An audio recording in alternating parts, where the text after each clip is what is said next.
문제 이 세미나에 토론자로 초청해 주신 이 남승욱 소장님께 감사를 드립니다. 제가 이 토론을 맡은 게 미국의 대북 정책 김태형 교수님 발표 주제입니다. 그래서 그 부분에 초점을 맞춰서 될 수 있도록 간단하게 말씀드리고자 합니다. 김태형 교수께서는 오바마 행정부의 대북 정책 원칙을 4가지로 말씀하셨습니다. 대화와 관용, 다자주의, 또 선의의 상호주의, 그리고 스마트 파워, 이 4가지로 설명을 하셨는데, 아마 미국의 대북 정책을 이 4가지로 설명을 하면 거의 대부분 다 설명할 수 있을 것 같습니다. 저도 뭐 전적으로 동의를 합니다. 그런데 문제는 아직도 이 북한 핵 문제 해결에 대해서 구체적인 이 오바마 행정부가 구체적인 그림을 보여주지 못하고 있다. 거기에 문제가 있지 않느냐 생각을 합니다. 지금까지 나온 것을 본다면은 북한 핵은 절대로 용인하지 않는다. 북한이 도발할 경우에는 강력한 제재로 응하겠다. 중국을 비롯한 관련국들과 대화를 통해서 협력을 해서 대화를 통해서 문제를 해결하겠다. 또 미북 양자회담, 또 육자회담 틀 속에서 문제를 해결하겠다. 뭐 이런 것들입니다. 단호한 의도로 표현은 합니다만은 아직도 원론적 차원에서 어떤 레토릭 그 정도 수준을 벗어나지 못하고 있다는 게 문제가 아니냐 생각이 듭니다. 이와 관련해서 지난 6월 11일 날 이 보스워스 대북정책 특사 상원 외교위 청문회에서 대북정책과 관련해서 발언한 게 있습니다. 거기 보면은 미국의 대북 원칙을 4개를 말씀하시는데요. 미국은 북한에 대해서 절대 의도가 없다 하는 거고, 그래서 미국은 북한을 절대로 뭐 무력을 사용해서 위협하거나 정권을 변화시킬 그런 의도가 없다고 이야기했습니다. 두 번째는 2005년 9월 19일 날 채택된 육자회담 공동선언 그 정신을 존중하겠다. 그래서 한반도의 검증 가능한 비핵화를 목표를 계속 추구하겠다고 했습니다. 세 번째는 북한이 비핵화를 위해서 빨리 협상장으로 돌아와 주기를 바란다. 그것이 북한의 최대 이익이 될 거다. 그렇고, 네 번째는 미국은 절대로 북한을 핵 보유국 지위를 인정하지 않겠다. 이 4가지를 이야기했는데, 결국은 보면은 대화를 하자, 북한에 대해서 대화를 하자, 그 내용으로 압축될 수 있습니다. 대화를 통해서 일단 문제가 뭔지를 들어보고 핵 문제 해결은 그 다음 문제다. 그런 뉘앙스를 주고 있습니다. 여기에 대해서 또다시 대북 정책 방향을 또다시 좀 더 구체화시켜서 4가지를 이야기하고 있는데요. 미국은 아시아의 동맹국 파트너와 협력해서 북한 핵 문제를 해결하겠다. 그러니까 다자주의, 아까 김태형 교수님 말씀하신 다자주의인데요. 미국 혼자 하지는 않는다. 일방주의는 이제 안 된다는 걸 이제 이야기하는 거죠. 다자주의를 하겠다. 둘째는 북한이 계속 위험한 방향으로 계속 간다면은 더 큰 고통이 따르게 하겠다. 제재의 강도를 계속 높여가겠다 하는 이야기를 했습니다. 셋째는 지역의 안정, 동맹국의 안전, 그리고 미국의 안전이 매우 중요하다. 그래서 확장된 억제력을 계속 강화해 나가겠다. 안전을 위해서 이제 좀 더 군사력을 강화하겠다는 그런 뜻이죠. 네 번째가 대화를 통해서 문제를 해결하겠다. 그래서 계속 인게이지하겠다, 관여하겠다고 했습니다. 이렇게 좀 더 구체화시켰지만은 여전히 어떻게 할 것인지는 잘 보이지 않습니다. 다만 대화를 통해서 문제를 해결하고 잘 안 되면은 제재의 강도를 높여나가겠다. 그 정도 수준입니다. 왜 그렇게밖에 할 수 없느냐? 미국의 고뇌가 있는 거죠. 보스워스의 발언을 보면은 미국의 고뇌를 알 수가 있습니다. 첫째는 북한이 핵을 포기하도록 만들어야 되는데 강제로 할 수 있는 방법은 없다는 거죠. 강제로 뺏으려고 그러면 전쟁 아니면 다른 대화를 통해서 강제로 뺏을 수 있는 방법은 없는 거죠. 그럼 그냥 놔두면 어떻게 되느냐? NPT 체제가 용인한다면 NPT 체제가 와야 되는 것이고, 정부가에서 일본 또는 대만 등등의 어떤 이제 핵 무장론이 나올 수가 있으니까 그것도 골치가 아프고, 기타 동북아에서 군비 경쟁도 유발될 수 있으니까 미국이 아주 골치가 아픈 거죠. 둘째는 그렇다면 북한의 요구를 들어줄 거냐? 미국으로 봐서도 굉장히 곤혹스러운 겁니다.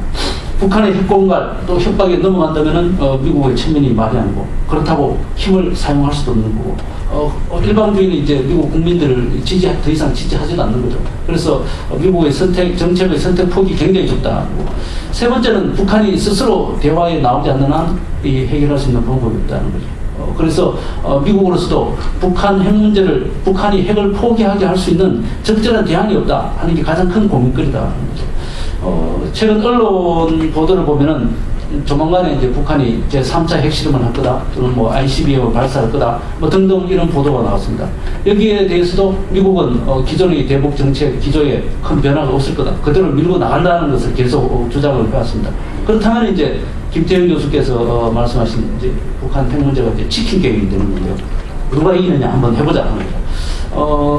어제 이제 이번에 한미 정상회담이 있었습니다만은 여기서도 북한 핵 문제 해결에 대한 구체적인 어떤 방안 같은 거는 잘 보여주지 않습니다. 다만 한미 양국이 북한 핵 문제에 대해서 공통된 인식을 가지고 있었다. 그건 굉장히 중요한 그런 출발이라고 생각이 듭니다.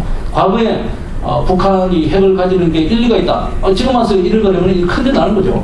그래서 적어도 공통된 인식을 갖고 있다는 것은 북한 핵 문제 해결에 대한 어떤 굉장히 좋은 출발점이 될 수 있다, 그런 생각을 하고 있습니다. 두 번째는 북한 핵 문제에 대해서 완전하고 검증 가능한 폐기, 여기에 전략적 목표를 두고 있다. 그렇지만 문제는 어떻게 폐기할 거냐, 구체적 대안이 없다는 게 역시 이 문제로 남아 있습니다. 또 세 번째 이제 한미 정상회담에서 언급된 것이 북한의 잘못된 행동에 보상하는 그 과거의 방식은 이제 통하지 않겠다라고 했는데, 그러면 어떻게 잘못된 행동에 대해서는 어떻게 할 건지 그 그림은 아직도 없다는 게 또 문제가 되겠습니다. 또 네 번째가 북한이 핵을 포기하면 다른 길이 있다라고 이야기했는데, 어떤 길로 어떻게 인도할 건지, 목표는 어딘지 이게 아직 없다는 거죠. 그래서 여기에 대한 구체화를 시키는 작업이 우리가 빨리 시급히 해야 될 일이 아니냐, 그런 생각을 했습니다. 북한을 핵 포기하도록 하도록 하려면은 저는 그 열쇠가 중국이 가지고 있다고 생각했는데, 여기 저쪽 옆에 계시는 천덕빈 교수께서는 이 토론문을 보니까 미국이 열쇠를 쥐고 있다고 하셨더라고요. 저하고는 전혀 다른 생각인데, 저는 중국이 미국에 협조할 경우에 어떻게 보면 굉장히 쉽게 문제가 풀릴 수 있다, 그렇게 생각이 됩니다. 최근에 북한에 이제 김정은 권력 세서 문제가 등장이 되고 있는데, 북한은 권력 세서 문제 때문에 중국의 협조가 절실한 그런 상황입니다. 그런 측면에서 여기에 어떤 해결의 실마리가 나오지 않을까, 그런 생각을 해봤습니다. 김정은 세습을 중국이 인정해주는 대가로 핵을 동결한다든가 뭐 확산 금지에 동의하는, 적어도 그 정도 수준에서는 뭐 딜이 가능하지 않느냐 하는 거죠. 그래서 그런 측면에서는 중국이 좀 더 적극적으로 협조하는 모습을 보여줄 필요가 있다고 생각이 듭니다.